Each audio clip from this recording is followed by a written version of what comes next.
Kita beralih ke informasi lain, pemirsa. Shin Tae-yong akhirnya resmi diperkenalkan ke publik sebagai pelatih baru Timnas Indonesia.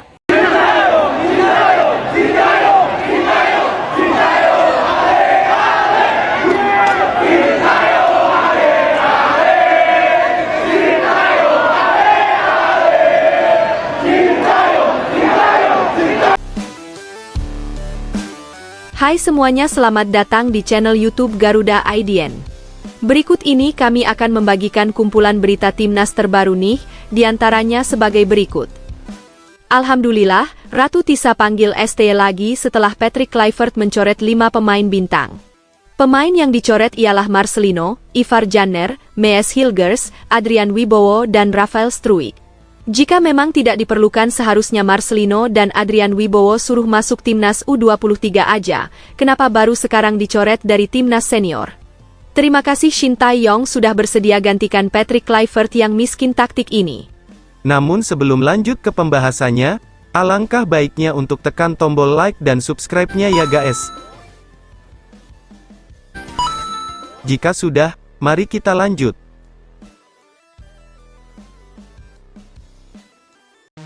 Timnas Indonesia kini berada di panggung besar, babak ronde keempat kualifikasi Piala Dunia 2026. Semua mata tertuju pada skuad Garuda yang akan menghadapi dua lawan tangguh, Arab Saudi dan Irak. Jadwal pertandingan pun sudah menanti. Duel pertama melawan Arab Saudi pada 9 Oktober 2025, lalu disusul laga kedua kontra Irak pada 12 Oktober. Situasi ini jelas membuat atmosfer semakin panas. Persiapan tidak bisa asal-asalan. Apalagi lawan yang dihadapi dikenal punya sejarah panjang dengan kekuatan sepak bola yang cukup sulit ditaklukkan. Di titik inilah, keputusan pelatih dalam memilih komposisi pemain benar-benar krusial. Timnas butuh racikan terbaik. Pemain yang sedang on fire harus diberi ruang. Sebaliknya, jika ada yang performanya menurun, pelatih mesti jeli mengatur strategi tanpa merugikan tim secara keseluruhan. Itulah tantangan yang dihadapi, bagaimana menjaga keseimbangan antara pemain senior, naturalisasi, dan darah muda yang penuh energi. Sorotan publik pun makin besar. Ekspektasi pendukung Indonesia kian tinggi. Harapannya, tim kali ini bisa menunjukkan permainan solid, disiplin, dan tentunya mampu membuat kejutan besar di kualifikasi. Karena, semua orang tahu, kesempatan emas menuju Piala Dunia tidak datang dua kali. Kabar mengejutkan datang ketika Patrick Kluivert merilis daftar pemain Timnas Indonesia untuk dua laga besar tersebut. Alih-alih membawa kekuatan penuh, justru ada 5 nama bintang yang secara mengejutkan dicoret. Mereka adalah Marcelino Ferdinand, Ivar Janner, Mees Hilgers, Adrian Wibowo, dan Rafael Struijk. Pencoretan ini menimbulkan tanda tanya besar. Bagaimana bisa pemain-pemain yang sebelumnya tampil menonjol justru tak masuk daftar? Padahal, Marcelino pernah mencetak 2 gol bersejarah ke gawang Arab Saudi. Rafael Struijk pun sempat membuktikan kualitasnya dengan gol indah ke gawang Bahrain. Begitu juga dengan Ivar Janner dan Mees Hilgers yang punya peran vital dalam menjaga ritme permainan di lini tengah maupun pertahanan. Sementara itu, beberapa nama lain yang selama ini dianggap kurang stabil justru masih bisa bertahan. Ada Yance Sayuri, Mark Locke, Jordi Amat, Shane Patinama, hingga Ramadan Sananta. Bahkan Beckham Putra dan Egy Maulana juga ikut masuk dalam daftar. Memang, kemungkinan besar sebagian dari mereka akan menjadi cadangan. Namun, jika dibandingkan, banyak pengamat menilai seharusnya Marcelino dan Rafael lebih layak mengisi bangku cadangan ketimbang dicoret total. Keputusan ini pun memicu reaksi keras dari publik yang menilai langkah Kluivert terlalu berani dan berisiko tinggi. Langkah Patrick Kluivert itu ternyata bukan hanya mengejutkan publik, tetapi juga memancing reaksi keras dari Ratu Tisa. Direktur Utama Sepak Bola Nasional tersebut langsung mengungkapkan rasa kecewa dan amarahnya. Menurutnya, pencoretan 5 pemain bintang merupakan kesalahan fatal. Ia tidak habis pikir bagaimana mungkin pelatih dengan pengalaman sekelas Kluivert bisa mengambil keputusan seaneh itu. Ratu Tisa menilai bahwa keputusan ini justru melemahkan tim. Marcelino, Rafael Struijk, Ivar Janner, Mees Hilgers, dan Adrian Wibowo sejatinya adalah pilar penting. Bahkan jika tidak diturunkan sebagai starter, mereka tetap sangat layak duduk di bangku cadangan untuk memberi opsi strategi. 5 pemain itu jelas masih dibutuhkan. Sangat aneh kalau malah dicoret begitu saja, ujar Tisa dengan nada kesal. Yang membuat situasi semakin panas, justru pemain yang dianggap kerap tampil mengecewakan masih dipertahankan. Nama-nama seperti Egy Maulana, Shane Pattinama, dan Mark Locke jadi sorotan. Ratu Tisa bahkan terang-terangan menyebut bahwa performa mereka belakangan ini tidak sebanding dengan kesempatan yang diberikan. Bagaimana bisa pemain sering blunder malah dijaga, sedangkan yang produktif dicoret? Ini tidak masuk akal, tegasnya.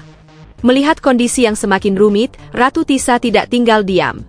Sore itu juga ia langsung menghubungi Shin Tae-yong, mantan pelatih yang sebelumnya membawa timnas ke level lebih tinggi. Ia meminta STY segera datang ke Indonesia untuk mengambil alih kursi pelatih dari Kluivert. Menurutnya, jika dibiarkan, situasi ini bisa berbahaya bagi peluang Indonesia di kualifikasi. Kabar yang beredar, Shin Tae-yong merespons positif panggilan tersebut. Ia dikabarkan siap kembali ke tanah air dan langsung mengambil kendali tim dalam waktu dekat. Bahkan disebutkan bahwa STY akan tiba esok hari untuk segera menyusun ulang rencana tim. Langkah cepat ini dianggap solusi tepat. Pasalnya, publik dan pengamat sama-sama menilai Kluivert sudah terlalu jauh dalam mengambil keputusan yang membingungkan. Dengan hadirnya STY, harapan baru kembali muncul bahwa timnas bisa bangkit dan tampil lebih solid menghadapi laga krusial kontra Arab Saudi dan Irak. Jika melihat rekam jejak, sulit membantah bahwa Shin Tae-yong memiliki prestasi lebih mentereng dibanding Patrick Kluivert. Saat memimpin timnas Indonesia, STY mampu mencatat hasil-hasil gemilang dengan komposisi pemain yang justru lebih sederhana. Misalnya, ketika melawan Arab Saudi, Marcelino yang jadi andalannya sukses mencetak 2 gol. Bahkan ketika menghadapi Australia, STY mampu menahan imbang 0-0, meski saat itu Indonesia belum diperkuat Kevin Dix, Ole Romeni, maupun Miliano Jonathan. Bandingkan dengan era Patrick Kluivert. Menghadapi Australia, timnas justru dibantai dengan skor 5-1. Padahal, saat itu skuad sudah diperkuat beberapa pemain naturalisasi baru. Hasil uji coba melawan Lebanon juga tidak memuaskan, hanya bermain imbang 0-0, meskipun materi pemain sudah full naturalisasi dengan Miliano, Mauro Zylstra, dan Ole Romeni di dalamnya. Inilah yang membuat publik semakin geram. Bagaimana mungkin pelatih dengan segudang materi pemain bintang justru tak bisa menghasilkan hasil yang lebih baik? Sebaliknya, STY yang saat itu hanya mengandalkan Marcelino, Ragnar, dan Rafael Struijk mampu mengimbangi tim-tim besar Asia. Netizen pun ramai menyebut bahwa banyak pemain yang dipertahankan Kluivert hanyalah titipan.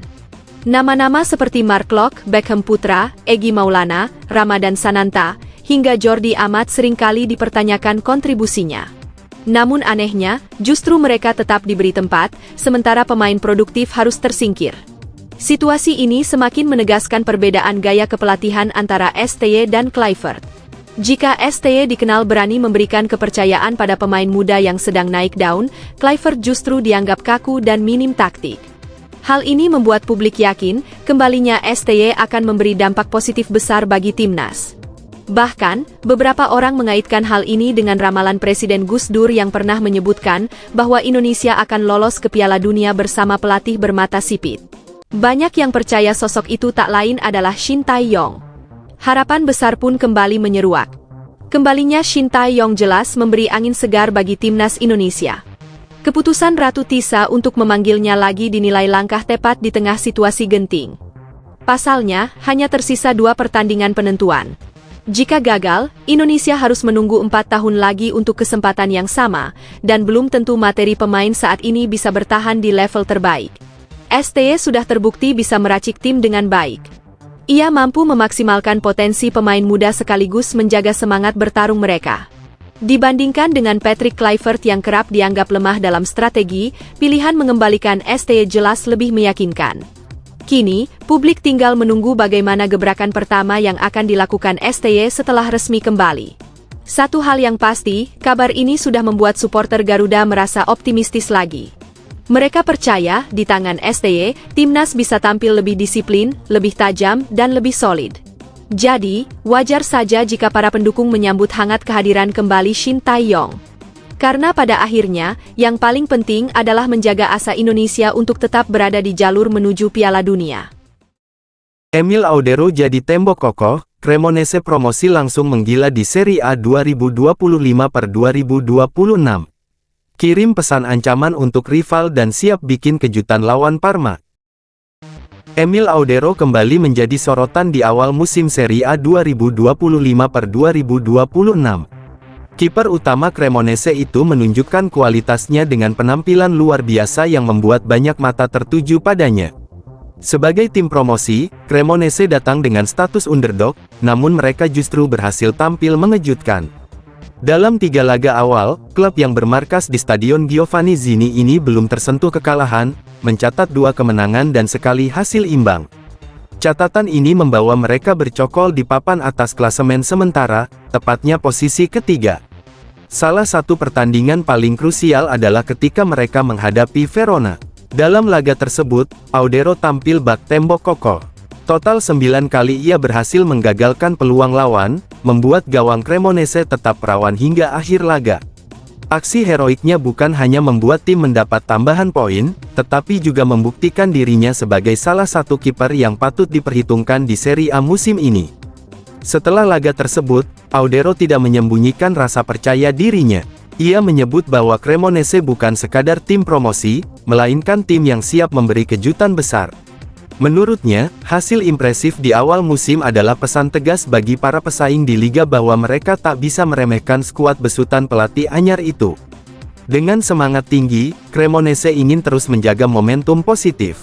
Tantangan berikutnya sudah menanti. Pada tanggal 21 September tahun 2025, Cremonese dijadwalkan menjamu Parma, salah satu tim bersejarah yang pernah 2 kali mengangkat trofi Liga Eropa.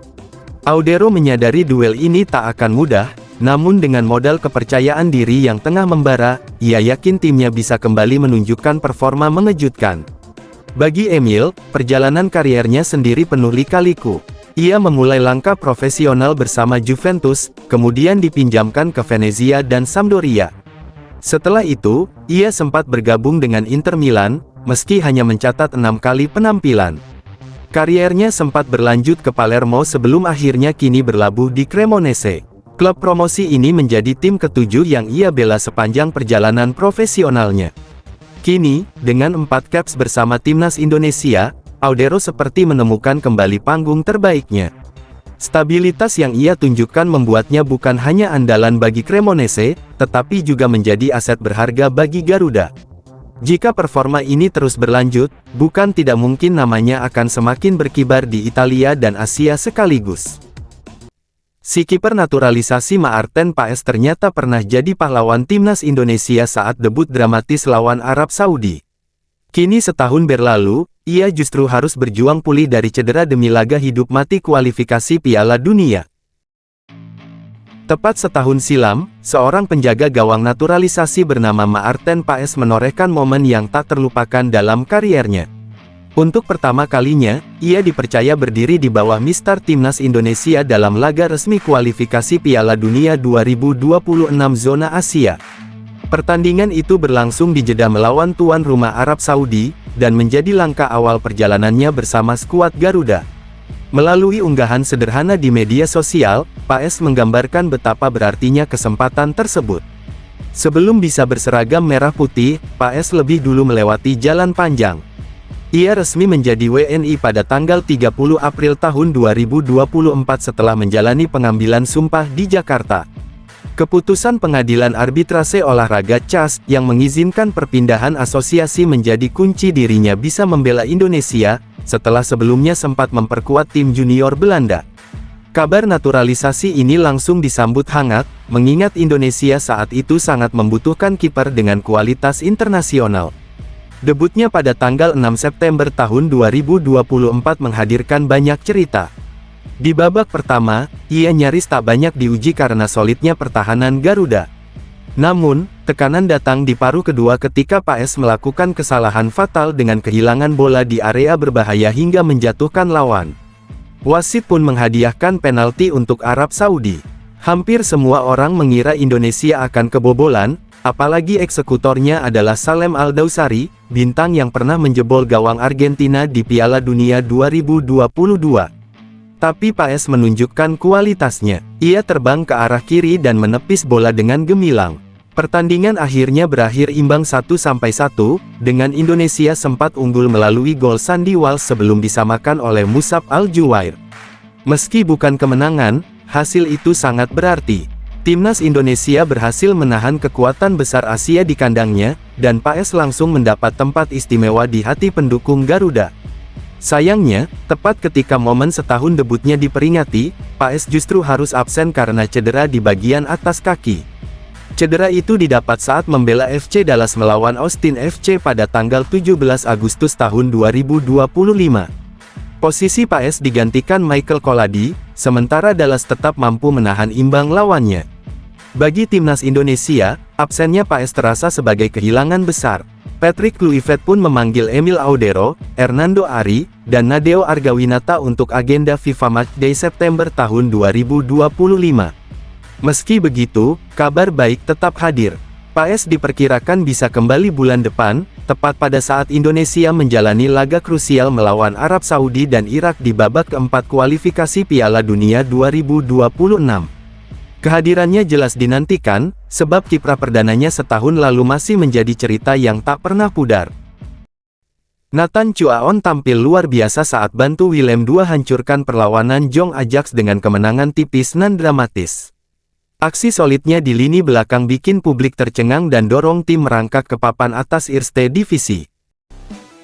Nathan Chuaon kembali menjadi sorotan setelah tampil impresif bersama Willem II pada lanjutan pekan ke-7 Eerste Divisi musim tahun 2025 sampai tahun 2026.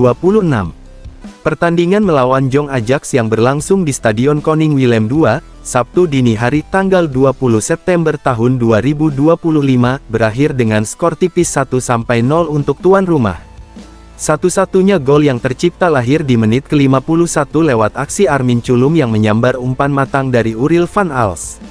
Hasil ini membuat suasana stadion pecah oleh sorak-sorai para pendukung setia Willem II yang menyaksikan kemenangan penting tersebut.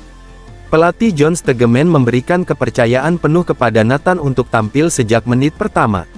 Menariknya, bek timnas Indonesia itu tidak dimainkan di posisi bek kiri yang biasanya ia isi, melainkan dipasang sebagai bek kanan.